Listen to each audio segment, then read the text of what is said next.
Forget all the things that you have heard about what men are seeking in women, because I'm going to tell you the dirt of the dirt, what you really need to harness as a woman to attract in the man of your dreams. Here's the thing.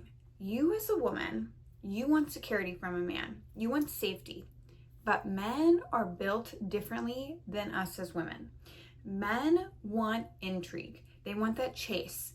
Men evolved as hunters, so they actually enjoy when a woman makes him work for it. And I know that sounds counterintuitive because you think the more available I am, the more often I'll get to see him. The more frequently I text back, the more conversations we have.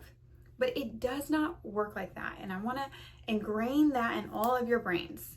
Because when you are too available and you're the easy girl who's working around his schedule, who's making him my priority before he's made a commitment to her, who's running around making his life easier while making her own life harder, you're actually doing yourself a disservice and you're pushing him farther away. So let's dig into the top secrets of how to get a guy to chase you using intrigue. In seduction, less is more. When you don't put all your cards on the table, you don't make it really easy for him to know the pathway into your heart, then he has to work harder to obtain you. And the crazy thing is, he actually likes having to do that work to get you. And it's not about playing games, because I wouldn't advise that. It's about creating a balance between being elusive and also being available. This is called psychological scarcity. It's when we have to work harder to obtain something, whether it be a person or a goal, we perceive its value as higher. So take, for example, two women.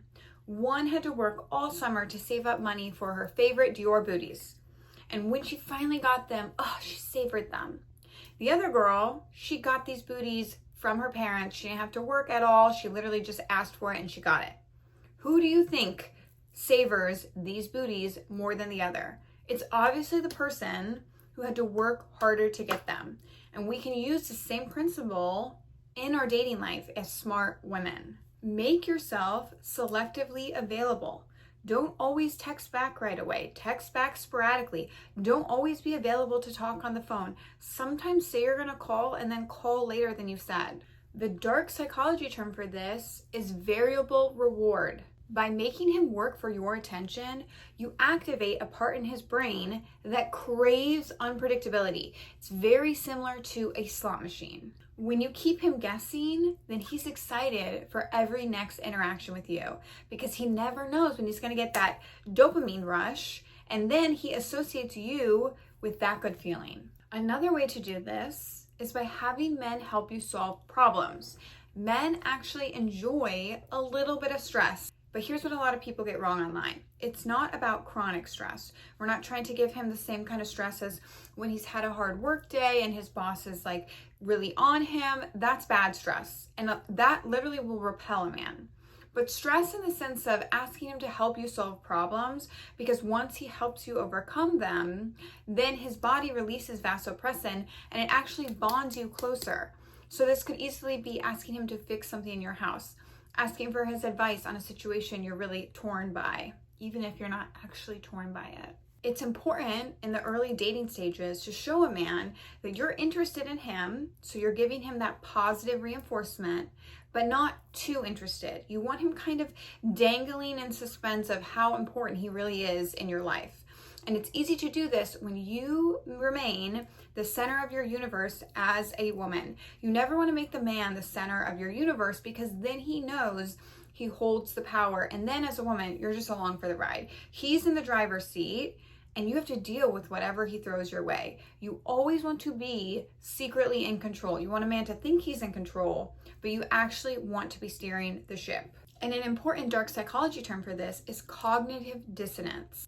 When a man feels a sense of inconsistency with access to you, so sometimes you're available, sometimes you aren't, then he becomes obsessed with nailing you down. And he'll continue to invest more to close the gap between not having access to you and finally having access to you, finally getting to be your boyfriend. You see the difference there? It's no longer how can I nail him down? How can I get him to commit to me? It's literally him begging to be your boyfriend, begging to get a commitment from you. It's switching the power dynamic in a relationship. And once you know how to play it, once you are a smart woman and you present yourself in a certain way and you act a certain way when you first meet a man, it's so simple to no longer be chasing after them, but have them chasing after you. And I'm telling you guys, once you experience that dynamic, you never go back. So another great way to do this is to break up a pattern.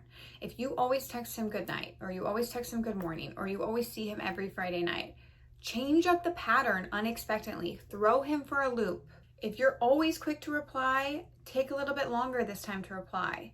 This is what I'm talking about. You don't want him to feel comfortable. You want a little bit of that healthy stress of him to be like, wow, what is she doing? I don't have her 100% under my grasp like I thought I did. I guess I have to continue to put in effort to nail this girl down. She's so unpredictable and I secretly like it because it's like a thrill ride. The psychology term for this is the cliffhanger effect.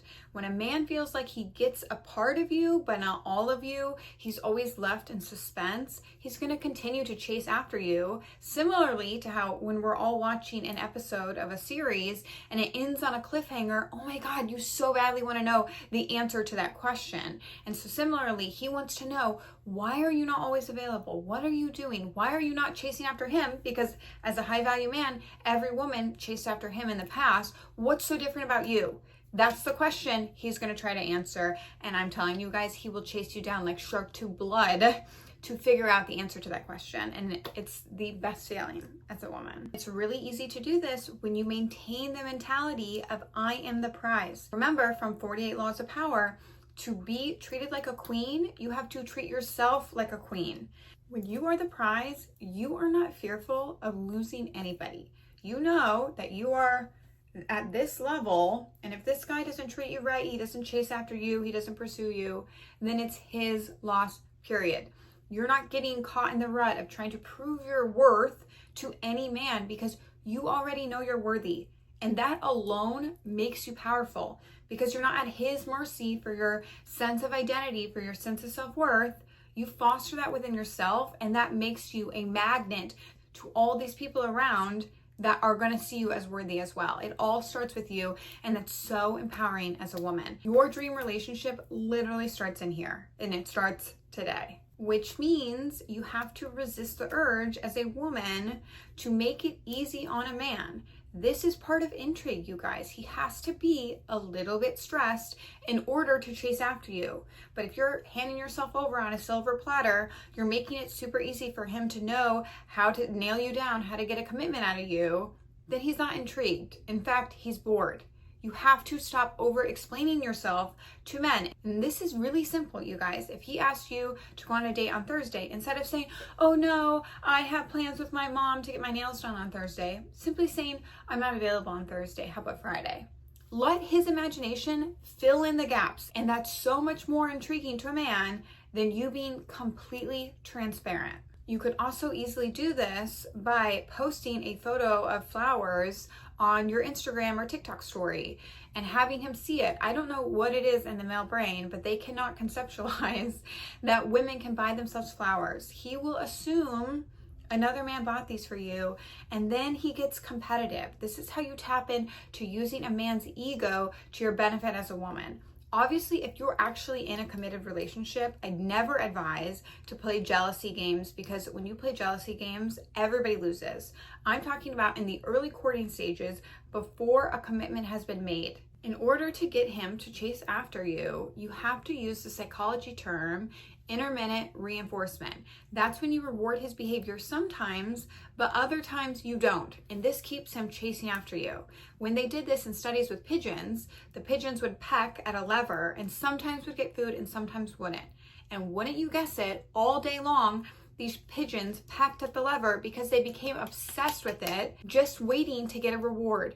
But the caveat with this, that I think a lot of women get wrong, unfortunately, online, is you have to remain in your feminine energy, which means remaining warm.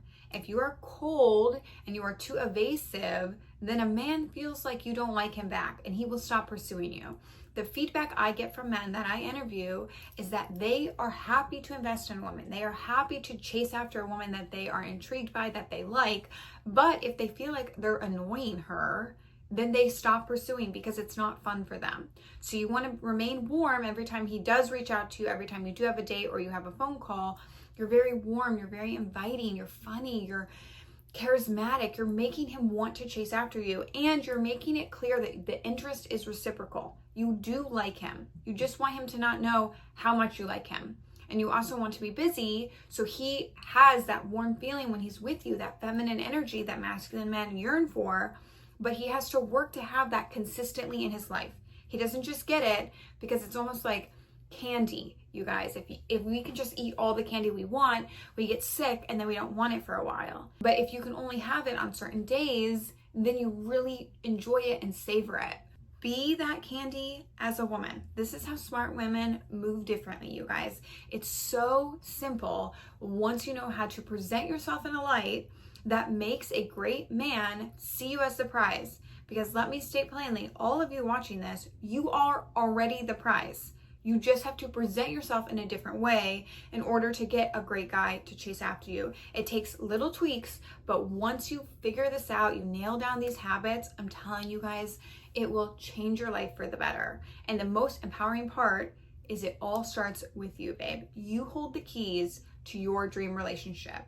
If you found these tips helpful, be sure to schedule a one-on-one with me via the link in my bio.